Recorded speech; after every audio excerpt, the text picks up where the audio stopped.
우리 교회 커피 브레이크 성경 공부 가을 학기를 시작하면서 미가서를 공부하기 시작했습니다. 그래서 앞으로 한 넉 주 동안 미가서의 말씀을 가지고 함께 은혜를 받기를 원합니다. 오늘 그 첫 번째 시간으로 너희의 죄가 무엇이냐 제목으로 말씀을 드리겠습니다. 어떤 교인이 죄를 지을 때마다 습관적으로 기도하는 것이 하나님 죄송해요, 실수였어요, 이렇게 기도를 하는 거예요. 또 죄를 짓고 반복적으로 기도를 그렇게 합니다. 하나님 죄송해요, 또 실수였어요. 그런데 어느 날 하나님의 음성이 들려온 거예요. 얘야, 그것이 내 실수가 아니라 내 전문 분야인 것 같구나 그랬어요.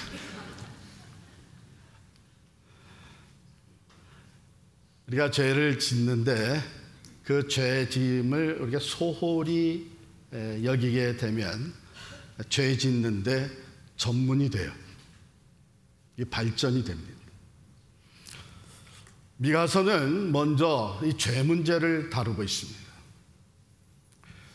미가 선지자가 활동했던 시대, 성경에 있는 대로 요담, 아하스, 히스기야 왕, 그 시대는 겉으로는 참으로 번성했던 시대입니다. 그런데 내면적으로 속으로는 병들어 있었습니다. 오늘 본문 시작부의 이 분위기는, 이 세팅은 거대한 법정, 코트의 세팅입니다.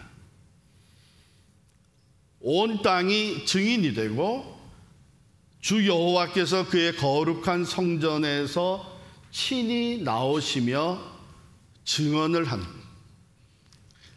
그 증언의 내용이 뭐냐? 백성들의 죄를 고발하는 거예요. 죄를 고발하는 거예요.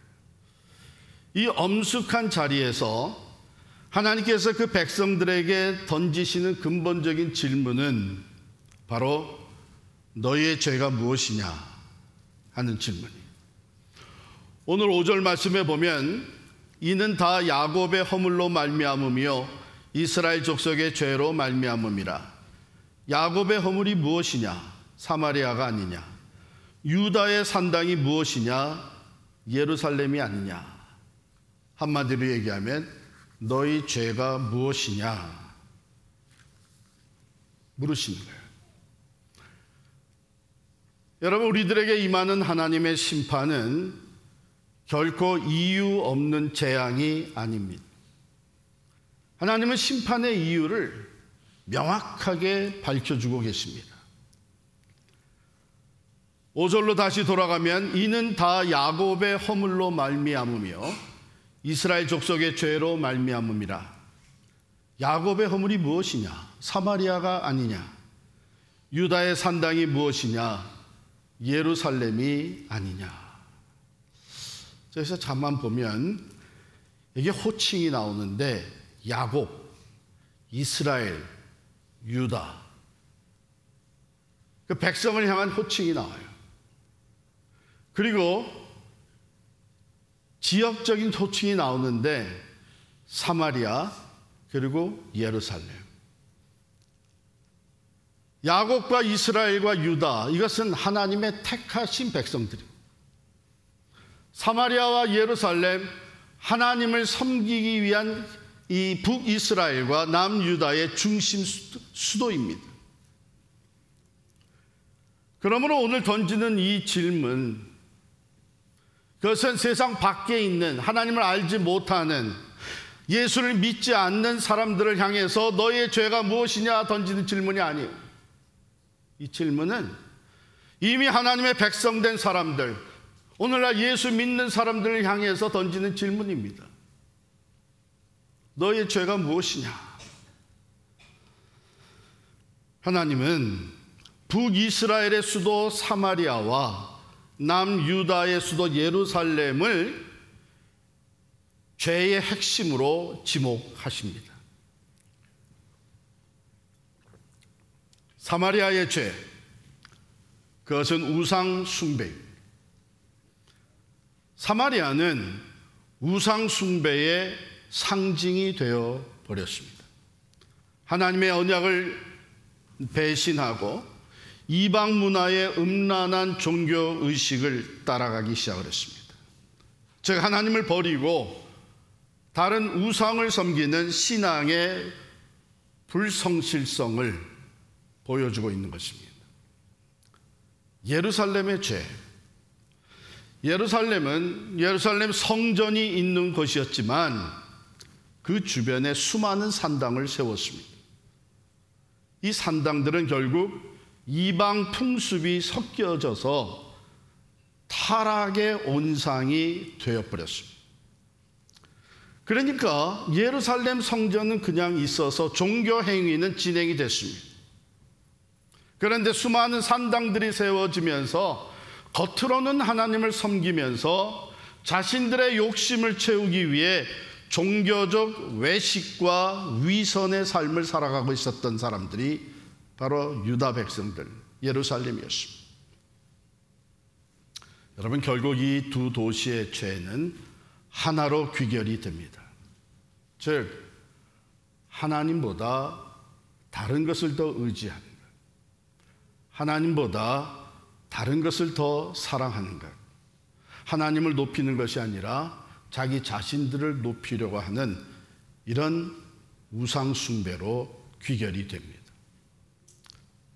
하나님이 은혜와 복을 주셨습니다.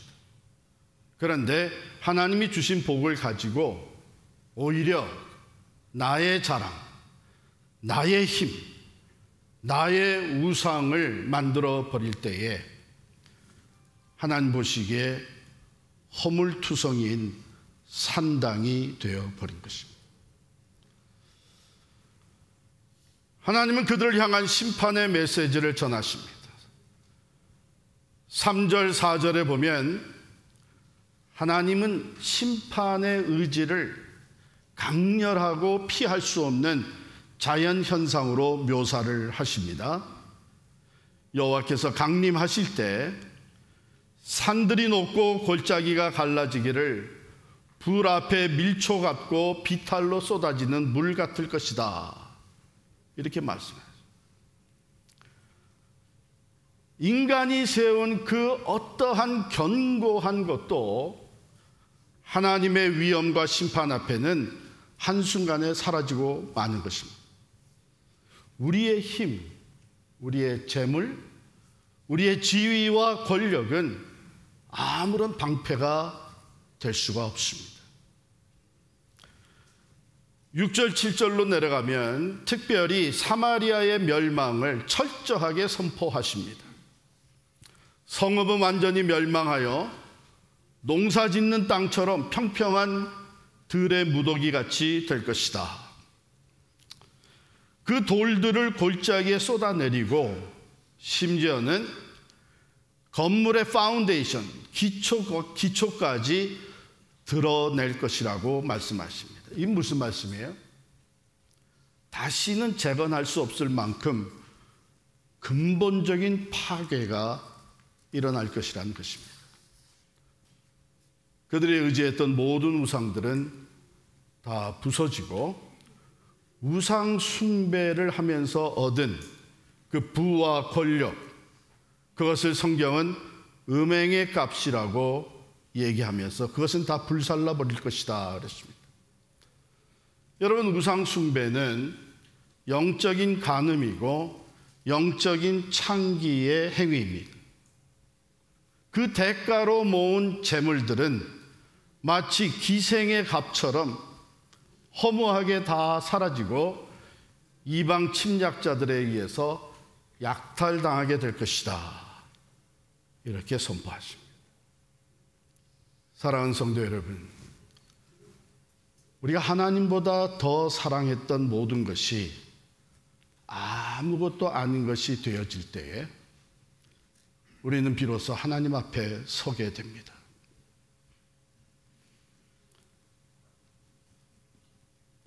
주님은 오늘날 우리에게도 동일한 질문을 던지고 계십니다.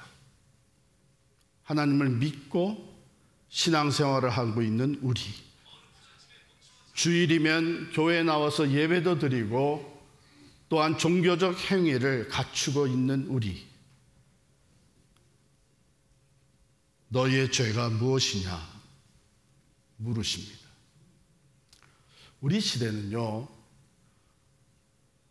물리적인 신상, 눈에 보이는 우상을 가지고 있지는 않습니다. 혹시 여러분 집에 있나요? 없죠. 그런데 그렇기 때문에 더 심각할 수 있습니다. 눈에 보이지 않는 은밀한 감추어진 우상이 있을 수 있기 때문입니다. 그럼 그것이 무엇이냐?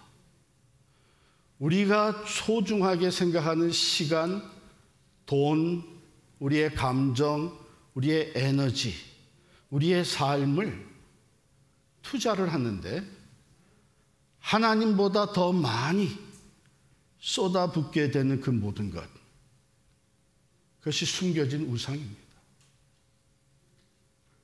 하나님이 제일이 아니고 하나님은 프라이어리티 리스트에서 자꾸 뒤로 물리면서 내가 사용하는 시간이나 돈이나 에너지나 우리의 삶이 다른 것에 더 쏟아지게 되는 것, 바로 그것들이 우상이죠. 우리의 마음속 사마리아와 산당은 무엇입니까? 모두가 다 불편함을 회피하고 안락함, 시큐리티를 추구하고 삽니다. 그런 가운데 하나님의 은혜를 받지만 그 은혜에 대한 책임은 제껴놓고 은혜를 누리면서 안락한 삶만을 추구합니다. 그 안락함이 우상이 되는 거죠. 돈과 성공을 행복의 척도로 삼아서 그것을 얻기 위해서는 도덕과 윤리까지 희생시키는 탐욕, 타인의 인정이나 특별히 요즘 SNS에 좋아요 눌러주세요, 거기에서 자신의 가치를 발견하면서 세상 것을 의존하고 나아가는 그 교만함, 궁극적으로는 나의 만족과 욕구를 최우선으로 삼고 살아가는 자기 숭배, 눈에 보이지는 않지만 심각한 우상이죠. 여러분, 이러한 마음의 우상들은 결국 행동으로 나타나게 되고 결국 사회 정의와 공의의 부재로 나타납니다. 모두가 자기 중심, 그리고 진정성이 상실된 외식적인 신앙생활로, 종교생활로 나타나게 됩니다. 너희의 죄가 무엇이냐? 이 질문은 매우 불편한 질문이에요. 이 질문은 회피하고 싶은 질문이에요. 왜? 이 질문은 우리의 죄를 고발하는 질문이고 아무것도 모르는 사람이 와서 던지는 질문이 아니라 모든 것을 알고 계시는 하나님이 우리를 향해서 던지는 질문입니다. 너의 죄가 무엇이냐?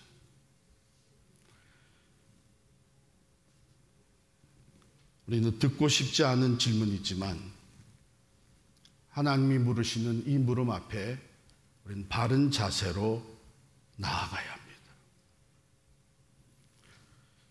그러기 위해서는 히브리서 12장 5절부터 8절까지 나오는 말씀을 따라서 이 하나님의 징계의 목적과 그 징계에 대한 우리의 자세를 바르게 가져야 됩니다.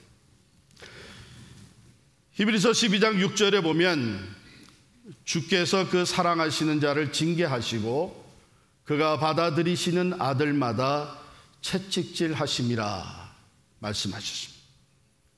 또 내려가서 8절에 보면 징계는 다 받는 것이거늘 너희에게 없으면 사생자요 친아들이 아니니라. 하나님께서 우리의 죄를 드러내시는 목적은 우리를 영원히 정죄하시기 위함이 아닙니다. 그분의 징계와 심판은 사랑하는 자녀를 올바른 길로 이끌기 위한 아버지의 징계와 훈련입니다. 그러므로 우리는 하나님의 말씀이 우리의 죄를 고발할 때, 우리의 죄를 지적하고 징계할 때에 다음과 같은 자세, 태도를 취해야 합니다. 먼저는 그것을 경히 여기거나 낙심하지 말아야 돼요. 하나님의 징계를 그거는 모든 사람 누구나 겪을 수 있는 단순한 불행으로 치부하지 말아야 돼요. 목적이 있는 징계라는 것이죠. 사랑하기 때문에 우리에게 허락하시는 심판입니다. 또한 징계를 받을 때의 고통이 너무 크다고 이것이 영원한 진노라고 생각하면서 낙심해서도 안 됩니다. 사랑하는 아버지의 훈련으로 받아들여야 합니다. 두 번째 자세는 즉각적이고 진정한 회개의 자세입니다. 하나님의 말씀이 우리의 죄와 허물을 드러낼 때에 그것을 숨기지 않고 하나님 앞에서 정직하게 고백해야 됩니다. 맞습니다. 내가 죄인입니다. 내 안에 그 죄가 있습니다. 여러분, 징계를 피하기 위한 형식적인 태도가 아니라 죄에서 돌이켜 공의를 행하고 겸손히 하나님과 동행하는 삶으로 변화되기를 힘써야 합니다. 세 번째는 복종과 인내입니다. 우리의 영의 아버지가 되시는 하나님께 겸손히 복종하며 징계를 인내해야 합니다. 로마서 5장에 보면은 그러므로 환난은 인내는 연단은 소망을 이루는 줄 알미니라 그랬잖아요. 당장은 고통스러워도 연단받은 자들에게는 의와 평강의 열매가 반드시 맺어지게 됩니다.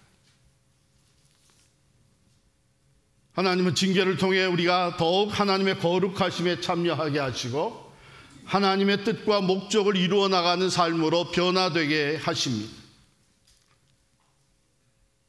그러므로 우리는 경히 여기거나 낙심하지도 말아야 되고 즉각적이고 진정한 회개로 하나님 앞에 응답해야 되며 그 징계의 과정을 복종과 인내로 이겨나가야 됩니다.